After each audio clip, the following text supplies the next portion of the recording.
নিঃশ্বাসের বিশ্বাস কইরা গো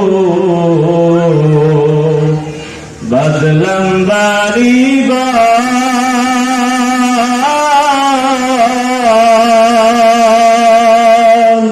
কোন দিন জানি আইসা গো সবই করে পারো রে ওরে জীবন গুনাই গুনাই গেল রে ওরে জীবন গুনাই গুনাই গেল রে ছেলে মেয়ের মায় পইরা গো রাখলি না মাওলা রে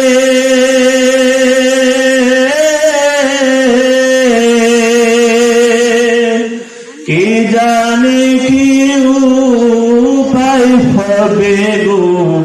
ওই অন্ধকার কবর রে ওরে জীবন গুনাই গুনাই গেল রে ওরে জীবন গুনাই গুনাই গেল রে বাড়ির পাশে পুকুর পারে গো হইবে বাসের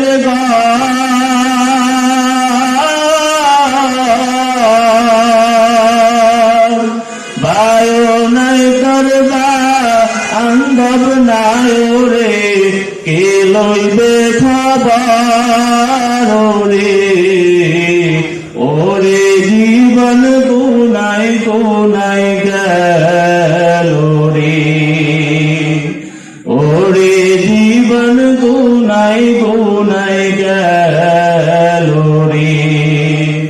সংসার সংসার কইরা ববে গো করলে না বন্দগি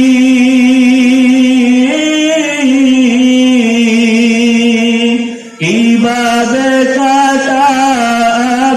মনোরে অন্ধকার জিন্দেগি রে ওরে জীবন গুনাই গুনাই গেল রে ওরে জীবন গুনাই গুনাই গেল রে তো যেই কথাটা বলতেছিলাম যে আমাদের যে দুনিয়াতে আসার পরে তিনটা সঙ্গী দুইটা সঙ্গী মৃত্যুর পরে আর আমাদের সাথে থাকবে না আর একটা সঙ্গী থাকবে ওইটা নেক আমল এর জন্য আমাদের বেশি বেশি করে নেক আমল উপার্জন করতে হবে